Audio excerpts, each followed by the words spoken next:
the metaphor for the building of the universe and for the building of creation for what will be being and consciousness is like the first stone in an edifice. But the stone has something going for it. Okay? It takes gods, mathematic gods, even to make the cube. So if we take our microscope, see, we've taken our microscope and looked inside the little point in the middle. Now let's take our microscope inside the cube itself. In order to make the cube, that point had to think to itself, I need elbow room to create. Okay, there is no outside of myself, just like the physicists tell us the pre-Big Bang singularity. There is no space outside of it. Okay, space hasn't been created yet. It's hard for us to wrap our minds around it, but Kabbalists sat around and wrapped their minds around this stuff all day long. I think they got paid. The point needs elbow room for a manifested universe, for a manifest being. And the only way for a point to start to create that elbow room is to first extend itself. And in the classic text, the Sefer Yetzirah, from which, believe it or not, the tarot springs, that point extended infinitely upwards. Well, we call it upwards. It doesn't matter. It extended and created a dimension that we'll arbitrarily call upness. And because that extension went infinitely out, we can't discuss it. We can't wrap our minds around what that infinite extension really is. So the Kabbalists said, okay, for the sake of discussion and for the sake of thinking about it, let's say that the one reached to infinite height and it sealed infinite height. Just like me reaching up and touching the ceiling. Okay. And it sealed infinite height. And when it sealed infinite height, our minds kind of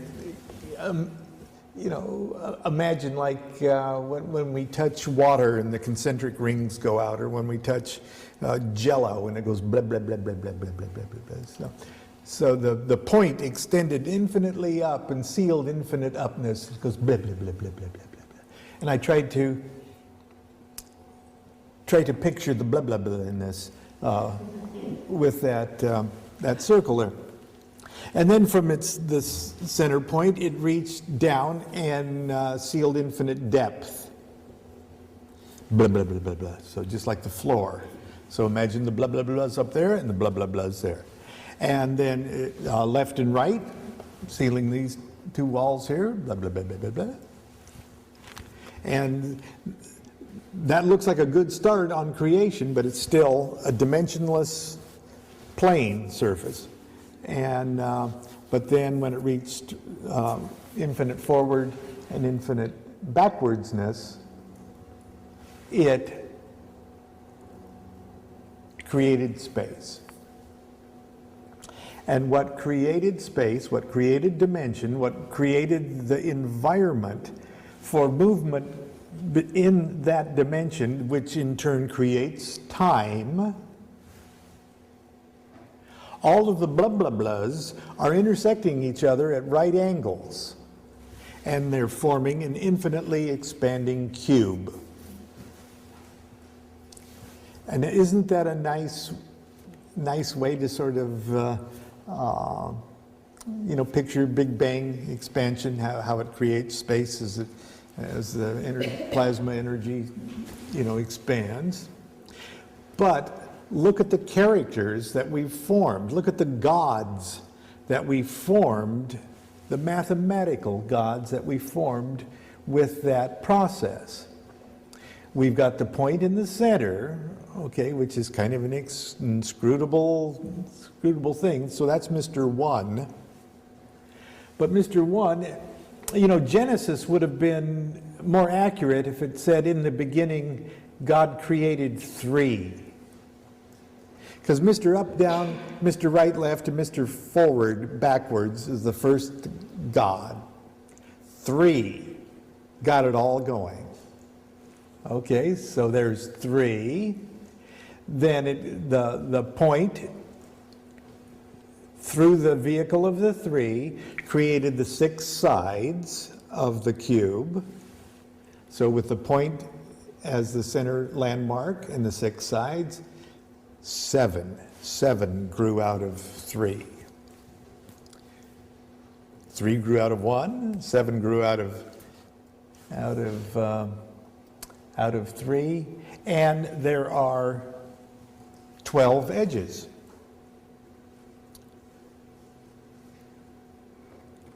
3, 7, and 12. Now, I know there's 8 points too. But the Chinese zoomed in on the 8, okay?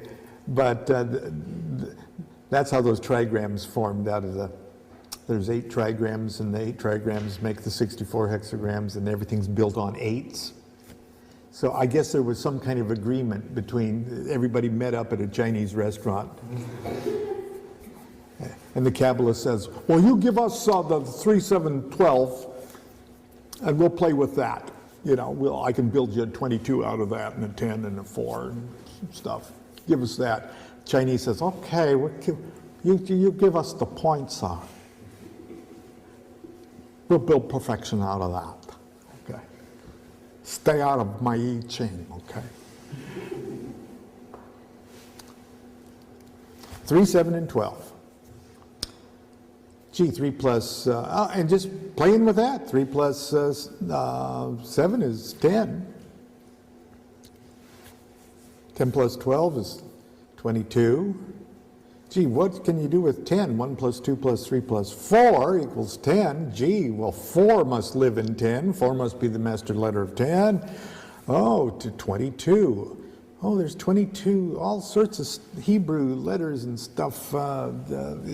Tomorrow we'll go through it in painful detail, okay? But can you see, just in those numbers, 3, 7, and 12? And that 3, 7, and 12ness that made that cube that's inside that little tiny point is going to now echo in a lower octave to actually create the manifested universe. That cube pops open just like it does in that Masonic ceremony, and when it pops open, it forms a cube.